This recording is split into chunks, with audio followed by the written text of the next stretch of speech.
செய்தியை பார்த்து வருகிறோம். தென் தமிழகத்தில் இன்று கடல் சீற்றம் வழக்கத்தை விட அதிகமாக இருக்கும் என எச்சரிக்கை விடப்பட்டிருக்கிறது. இதுகுறித்த அண்மை செய்தியை பார்த்து வருகிறோம். வழக்கத்தை விட இன்று தென் தமிழகத்தில் கடல் சீற்றம் அதிகமாக இருக்கும் என எச்சரிக்கை விடுக்கப்பட்டிருக்கிறது. இதுகுறித்த அண்மை செய்தியை பார்த்து வருகிறோம்.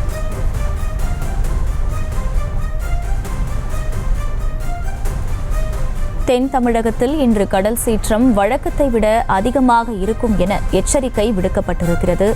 இதுகுறித்த அண்மை செய்தியை பார்த்து வருகிறோம்.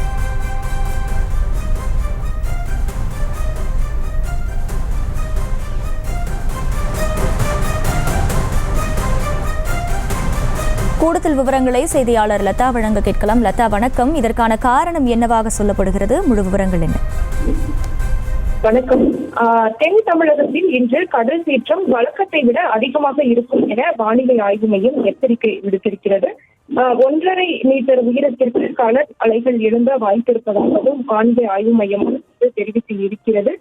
அதே போல கேரளா, கர்நாடகா, ஆந்திராவிலும் கூட கடல் சீற்றமானது இருக்கும் என்று தெரிவிக்கப்பட்டிருக்கிறது. தமிழகத்தில் பொறுத்த வரைக்கும் கோடை காலம் என்பது ஒரு பக்கம் நிலவக்கூடிய நிலையில் கோடை மழையும் பல்வேறு இடங்களில் தொடங்கி பெய்து வருகிறது. தமிழகத்திற்கு வரக்கூடிய 7, 8ஆம் தேதிகளில் கனமழைக்கான எச்சரிக்கையும் ஒரு புறம் இருக்கக்கூடிய நிலையில் தற்பொழுது வானிலை ஆய்வு மையம் இத்தகைய அறிவிப்பை வெளியிட்டு இருக்கிறது.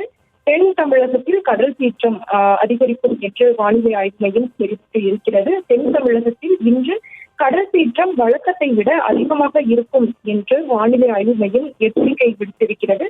1.5 மீட்டர் உயரத்திற்கு கடல் அலை எழும்ப வாய்ப்பிருப்பதாகவும், அதே போல தமிழ்நாடு, தென் தமிழகம் மட்டும் இல்லாமல் கேரளா, கர்நாடகா, ஆந்திராவிலும் கூட கடல் சீற்றம் காணப்படும் என்றும் வானிலை ஆய்வு மையமானது தெரிவித்திருக்கிறது.